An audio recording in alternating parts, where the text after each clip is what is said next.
Bir anlıq səhv. Elvin kiçik yaşlarından velosiped sürməyi çox sevirdi. O hər gün məktəbdən sonra həyətə çıxar, saatlarla velosiped sürərdi. Küləyin üzünə vurması, təkərlərin yolda çıxardığı səs ona xüsusi zövq verirdi. Bir gün hava çox gözəl idi. Səmada bir dənə də bulud yox idi. Elvin qərarı aldı ki, bu dəfə biraz daha uzağa, kəndin kənarındakı yola qədər getsin. Anası ona diqqətli olmağı tapşırdı. Oğlum, yolu yaxşı tanımadığın yerlərə getmə, yavaş sür.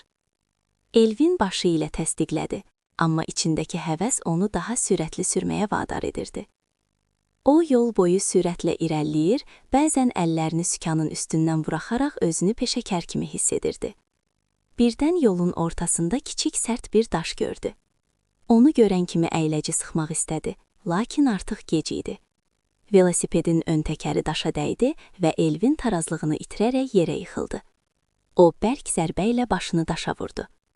Ətrafda olan iki uşaq dərhal onun yanına qaçdı. Elvin gözlərini açmaqda çəkinlik çəkirdi. Onlar tez Elvinin ailəsinə xəbər verdilər. Bir neçə dəqiqə sonra atası gəldi və onu ehtiyatla maşına mindirib xəstəxanaya apardı.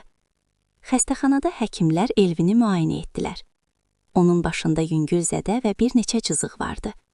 Həkim dedi: "Narahat olmayın, vəziyyəti yaxşıdır, amma bir neçə gün istirahət etməlidir." Elvin xəstəxanada qaldığı müddətdə biraz darıxırdı, amma dostları onu tək qoymadı. Hər gün növbə ilə yanına gəlir, onunla söhbət edir, gülməli hadisələr danışırdılar. Bu, Elvinə çox yaxşı təsir edirdi.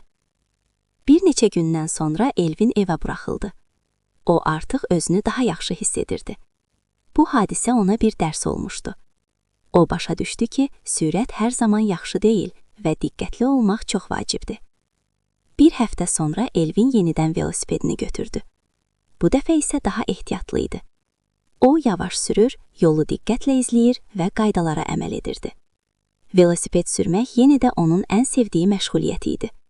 Amma artıq o bilirdi ki, təhlükəsizlik hər şeydən önəmlidir. Bizi izləməyi, kanala abunə olub dəyərli rəylərinizi bizimlə paylaşmağı unutmayın.